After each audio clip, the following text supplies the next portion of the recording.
করোনাকালীন সময় থেকে কার্যক্রম চালিয়ে যাচ্ছে। আমি একটা পর্যায়ে আমি যেহেতু উদ্ভিদ বিজ্ঞানের ছাত্র, আমি চেয়েই এই সংগঠনের সাথে যুক্ত হয়েছি। যেহেতু গ্রিন ভয়েজের একটি অন্যতম উদ্দেশ্য হল সবুজায়ন এবং প্রকৃতি নিয়ে কাজ করা। এই ক্যারাতে প্রশিক্ষণ আত্মরক্ষার যেমন করার কৌশল হতে কিছুটা শিখিয়েছে, সেক্ষেত্রে আমাদের মেয়েদের মানসিকভাবে স্ট্রং করেছে, যা তাদেরকে আত্মপত্রয়ী হতে অনেকটাই ভূমিকা রাখবে। আমাদের শরীফুল স্যার বলেছেন যেন মনের বাঘে আমাদের না খায়। আমরা চাবো অরিজিনাল বাঘও আমাদের খাবে না, মনের বাঘও আমাদের খাবে না। আমরা সর্বত্রই একদিকে যেমন সচেতন থাকবো, মনকে দৃঢ় রাখবো। শরীফুল ছাত্র বললেন যে রিক্সা থেকে দুই ছাত্রীর ট্যাক্সি নিয়ে নিয়েছে।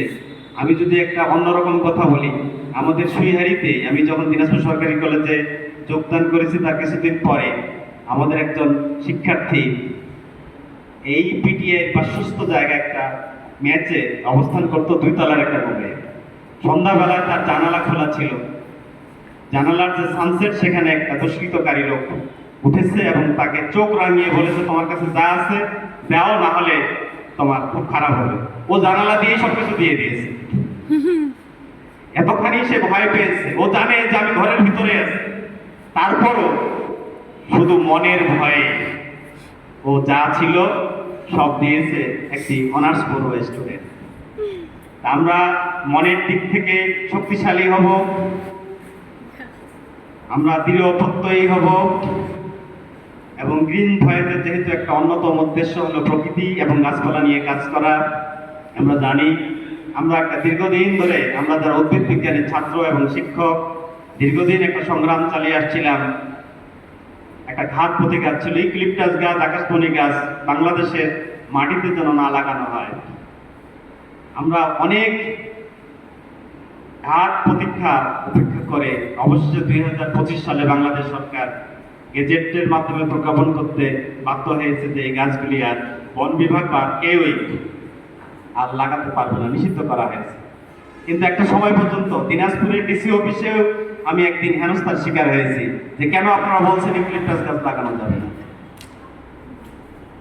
আমরা কেন লাগানো যাবে না, আমি যদি সাধারণ ছোট্ট একটি বিষয় বলি, আমাদের দেশীয় যে গাছগুলি আছে, আমি যদি একটা আম গাছের কথা বলি, একটা কাঁঠাল গাছের কথা বলি, একটা জাম গাছের কথা বলি, একটা জাম গাছ অথবা একটা আম গাছ একদিকে যেমন গাছ, সে যেমন তার যেমন পাতা আছে, সবুজে যেমন সে আচ্ছাদিত, তার যেমন ফুল হয়, ফল হয়।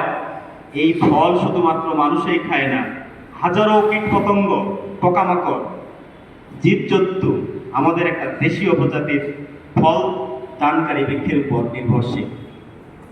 আমরা যদি দেশীয় বৃক্ষ গাছপালা রোপণ করি, একদিকে যেমন আমাদের দেশীয় ডাইভার্সিটি রক্ষা পাবে, তেমনি আমাদের প্রাণীগুলো কিন্তু রক্ষা হবে।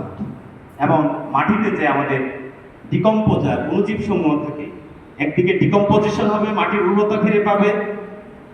2020 সাল থেকে 2024 সালে মাটি নিয়ে যারা কাজ করেছেন সেখানে দেখা যাচ্ছে যে মাটির যে ন্যাচারাল যে নিউট্রিয়েন্ট সেটার পরিমাণ বাংলাদেশে খুবই খারাপ অবস্থা, যে মাত্রায় থাকার কথা তার থেকে অনেক নিচে নেমে গেছে।